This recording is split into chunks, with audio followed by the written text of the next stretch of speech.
반갑습니다. 김동화입니다. 사실 제가 뭐 어떤 말씀을 드려야 될지 너무 좀 난감하고 어렵고 한데 그냥 뭐 사는 이야기 잠깐은 뭐 하겠습니다. 그냥 어떻게 사는 네. 것이 잘 사는 것이고 물론 뭐 저도 잘 살고 있지는 못하지만 그래도 같이 우리 잘 살아보자 하는 뜻으로 어떻게 사는 것이 잘 사는 것일까? 그 호아킴 대 포사다라고 하는 사람이 있어요. 물론 들어보셨던 분도 계실 것 같은데 그분이 하시는 말씀이 인간의 목적은 많은 사람을 이롭게 하는 일이다 라고 이야기를 하시더라고요. 그래서 그것이 바로 인간이 존재하는 목적이고 음, 남들의 이익에도 관심을 두면 자기 자신한테는 더 큰 이득이 돌아온다. 이것이 인간의 목적의 힘이다라고 이야기를 했어요. 근데 우리가 살아가면서 아는 만큼 보이고 보이는 만큼 실천한다는 말이 있거든요. 그런데 살아가다 보면 너무 많은 불안과 공포감이 있습니다. 이 두 가지는 스트레스로 작용을 하잖아요. 불안은 대상이 없는 상태에서 편안하지 않는 상태를 불안이라 하는 거고, 공포는 대상이 있을 때 나타나는 겁니다. 그래서 무서워하는 대상이 있을 때 우리는 공포감을 느끼는 거예요. 그런데 불안은 아무도 없는데 나 혼자 있는데도 어떡해요? 불안한 증상이 나타나잖아요. 그래서 공포는 피하면 그만인데 불안은 그냥 뭐 내가 피한다라고 해서 피해지는 상황이 아닙니다. 그래서 항상 불안한 사람은 항상 불안해요. 그리고 이 불안감은 항상 우리를 괴롭게 하고 또 스트레스를 받게 만듭니다. 그러니까 또 이제 그래서 불안과 공포는 우리한테 상당한 스트레스예요. 근데 또 하나 불안한 거하고 긴장하는 게 있어요. 메커니즘은 비슷하거든요. 종이 한 장 차이라고 볼 수 있습니다. 긴장은 그 자기 자신 안에서 능력 안에서 내 능력 안에서 해결할 수 있는 상태를 우리는 긴장이라고 해요. 그러니까 내가 한 30 정도만 반응하면 되는데 한 50이나 100만큼 반응을 한다고 하면 에너지가 많이 소모가 되는 거예요. 그러니까 내가 쓸데없이 그냥 과하게 표현을 하는 거죠. 예를 들어서 누가 나한테 어떤 물건을 싸게 준다라고 해서 갔는데 비싸게 주라고 하는 거예요. 그러면 열받잖아요. 이제 그러면서 이게 이제 반응의 이제 강도가 올라가는 거죠. 그래서 이제 긴장을 하게 되고 또 이제 스트레스 반응이 나타나게 되는 겁니다. 그런데 이제 이게 더불어서 불안장애가 있어요. 불안장애는 범불안장애라고 하는 게 있는데 이유 없는 불안감이 계속 한 6개월 정도 가는 게 이제 그 범불안장애라고 합니다.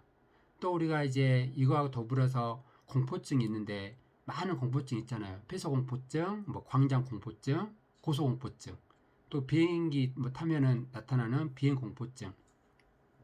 근데 이런 공포증은 사실은 우리 몸의 DNA 유전자 안에 프로그램이 이미 되어 있습니다. 그런데 살아온 과정에서 내가 학습되어 온 일부가 공포 프로그램이 나타나는 거예요. 그래서 공황장애라든가 공황발작은 특별한 이유가 없거든요. 근데 너무 내가 힘드니까 병원에 갔는데 응급실 가면 좋아져요. 밖에 있을 때는 너무 힘들었는데 맞아요. 응급실만 가면 괜찮아집니다. 네. 이거 저 아무렇지도 않은데요. 이제 이렇게 하고 그냥 나오는 거예요.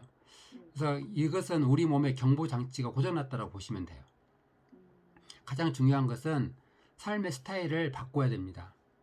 병도 나지 않게끔 해야 되는 거고 우리가 정신 예방 주사 이것도 자기가 지금까지 살아온 어떤 삶의 방식에 적극적인 변화를 해줘야 되는데 많은 사람들은 변화하는 것을 싫어합니다. 그래서 노력을 많이 해야 되는데 노력을 하지 않는다는 거죠. 여러분들 그 단군 신화 많이 읽어보셨죠?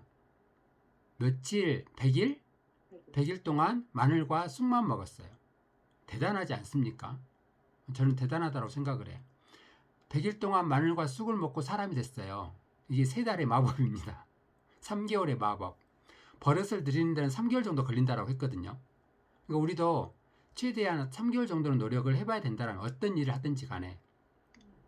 그래서 제일 먼저 중요한 게 내가 살아가면서 과연 내가 어떠한 사람인가 알아야 한다라는 거죠. 그러니까 최상주의자가 있어요. 어떤 것이든지 만족을 못하는 사람. 이게 더 큰 것을 원하고 더 큰 것을 원하고 하는 사람들이 이제 최상주의자죠. 그런데 이것도 상당한 스트레스예요. 하지만 이런 정도는 아니고 과연 내가 어떠한 사람인가 알 필요는 있다라는 거죠. 그래서 중요한 것은 내가 지금 살아가는 것에 있어서 어느 정도 만족하는 삶을 사는 것이 아주 중요합니다. 대신에 자책을 하면 안 되는 거예요. 그러니까 최소한의 기준점을 내가 만들어 놓고 노력하는 부분이 필요하다라는 거죠. 그러니까 누구나 노력은 합니다. 다 노력은 해요. 그런데 평범하게 노력하는 것은 절대 노력이 아니에요. 그냥 남들 하는 만큼의 노력은 노력해놓고 내가 노력했다, 나 열심히 했다, 이것은 절대 노력이 아닌 거예요. 그래서 평범한 노력은 노력이 아니다라는 것을 꼭 기억을 하시고, 정체성을 가지고 있는 부분에서는 최선을 다해야 합니다. 내가 뭔가 잘할 수 있는 것들은 최선을 다해서 해야 되는 거예요. 그리고 잘 못하는 것에 대해서 미친 듯이 노력할 필요가 없는 거예요. 근데 많은 사람들이 내가 잘 못하는 부분을 가지고 뭔가를 해보려고 더 많은 시간과 노력을 투자를 한다라는 거죠. 근데 그것은 어떻게 보면 좀 무모하다라고 생각이 들거든요. 그 다음에 이제 중요한 게 관계에 대한 투자를 줄여야 된다라는 거예요. 우리나라 사람들은 관계에 대한 투자를 너무너무 많이 합니다. 내 시간 빼고 내 공간 빼놓고 남을 위해서 더 많은 시간을 주고 투자를 많이 해요. 근데 관계에 대한 투자는 일단은 줄이고 자기 자신에 대해서 집중을 해야 되는 것이 훨씬 더 중요한 거예요. 왜냐하면 사람하고의 어떤 관계에 대한 투자를 많이 하잖아요. 그러면 내 힘이 약해지게끔 돼 있어요. 근데 내가 사실은 어떻게 만들어야 되냐면 내가 튼튼할수록 사람들이 나를 찾아오게끔 만들어야 되는 거예요. 근데 많은 사람들은 본인이 막 찾아가려고 이렇게 하는 거죠. 그러면서 많은 에너지를 쓰고 있습니다. 그래서 내가 없으면 안 될 사람, 이게 내가 없으면 안 될 사람을 위해서 만들기 위해서 나에게 투자를 하셔야 된다는 거죠. 그래서 조금은 이기적인 삶도 필요한 거예요. 너무 이기적인 삶은 아니지만 조금은 이기적인 삶이 필요하다라는 거예요. 그래서 그리고 또 너무 많이 고민하는 것도 사실은 그닥 좋은 게 아니에요. 우리가 한 뭐 1분 이상 고민해서 답이 안 나오잖아요. 30분, 1시간 해도 답이 안 나오는 일입니다. 그것은 시간이 지나야 답이 나오는 것들이거든요. 그리고 이제 또 하나가 너무 과거에 집착하지 않는 삶, 현재와 미래를 생각을 해야 되거든요. 우리가 길을 가다가 계속 뒤를 되돌아보면 앞에 장애물에 부딪히거나 넘어지거든요. 마찬가지예요. 삶에도 미래를 생각하고 지금의 상황을 즐겨야 되는데 지금을 즐기지 못하면 과거를 재해석하게 되는 거예요. 내가 예전에는 이랬는데, 내가 예전에는 이렇게 살았는데, 이렇게만 하면서 내가 예전에 이렇게 했었으면 좋았을 건데 왜 이랬을까? 이런 것만 재해석을 하면서 이게 상당히 어떤 삶이 좀 어떻게 보면 핍박해지는 거죠. 그래서 중요한 것은 지금부터 어떤 삶의 과정을 즐겨야 한다라는 거죠. 그래서 내가 나를 자신을 만족할 수 있는 삶, 이게 그 마음의 근육을 잘 키우는 방법 중에 하나거든요. 그래서 우리는 살아가면서 정말 많은 스트레스를 받고 또 사람에 대한 스트레스를 많이 받아요. 요즘에 이제 그 최근에 매스컴에 많이 나온 그림 중에서 세안도라고 하는 그림이 있었거든요. 다 아셨을 거예요. 가치가 엄청나게 올라갔던 세안도라는 그림이 있었는데 그 그림을 보면 빈 공간과 여백이 상당히 많습니다. 그래서 그 빈 공간과 여백이 많다라는 것은 무조건 우리가 그 적극적으로 그냥 아무것도 안 해보는 것도 필요한 거예요. 그냥 별것 없이 그냥 편안하게 있어 보는 것도 필요한 거고, 어떤 상황이 됐을 때 무조건 좀 피하지 말고 좀 이렇게 안고 갈 수 있는 그러한 힘이 필요하다라는 거예요.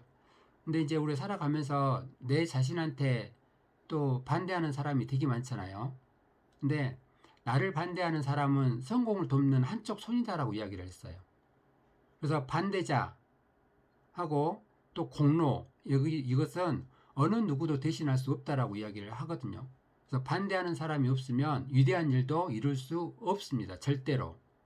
그리고 지난날 우리가 살아가면서 나중에 후에 지난날을 한번 되돌아보잖아요. 그러면 지난날을 이렇게 돌이켜 봤을 때 가장 감사해야 될 사람은 나를 반대한 사람이고, 또 내가 가장 용서해야 할 사람도 나를 반대했던 사람이라고 이야기를 하거든요.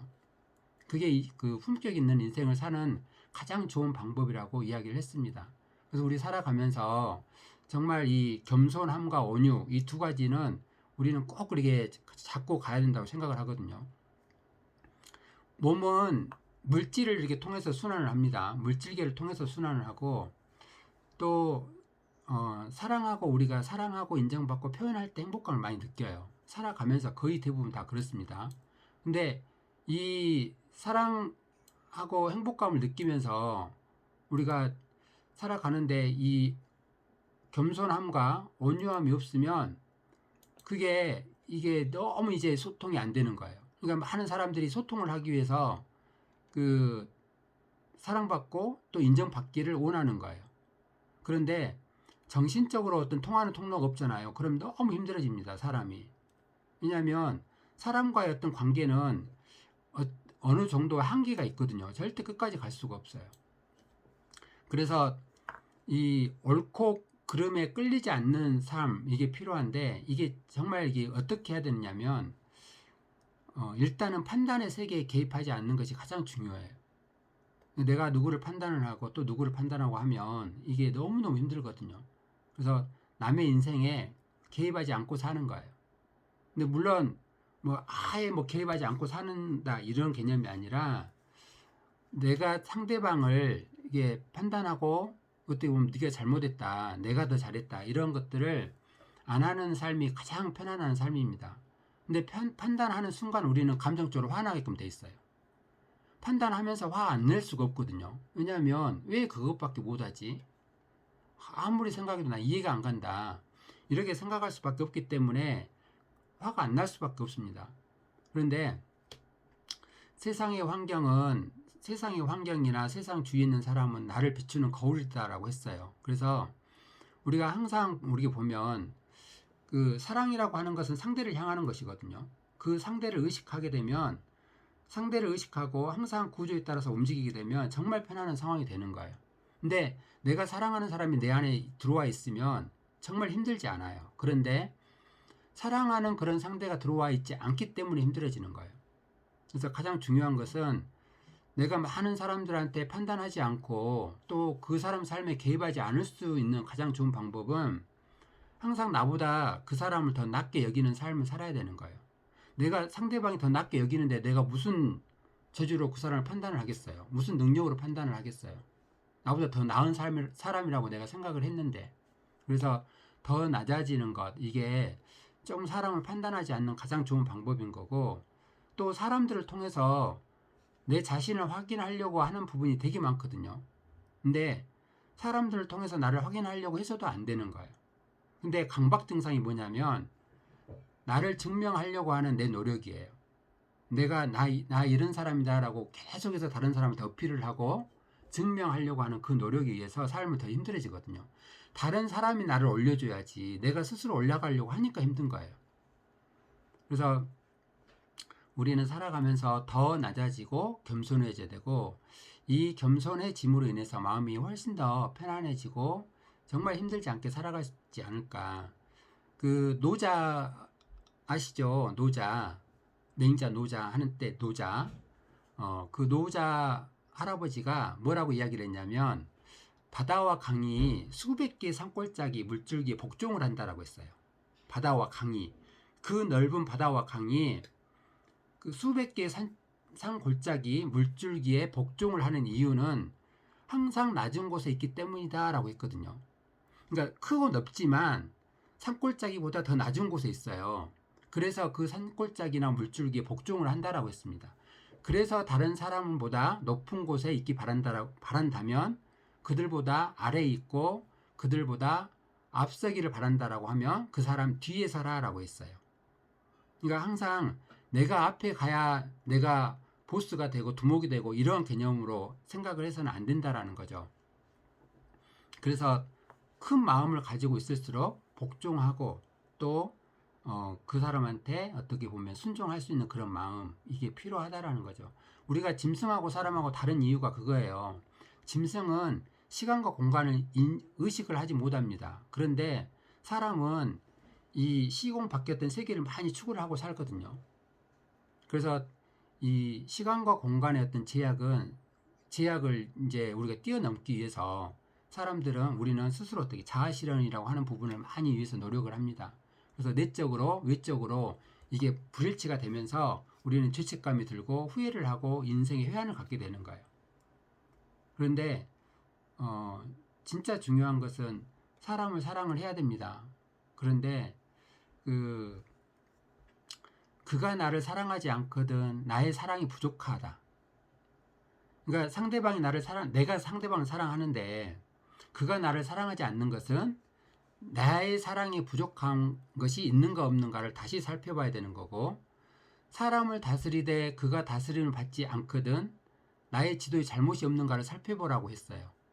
그래서 행하에서 얻음이 없으면 모든 것이 내가 반성을 해야 될 부분이지 상대방을 탓하거나 상대방이 옳고 그름을 따져서는 안 된다라는 거예요.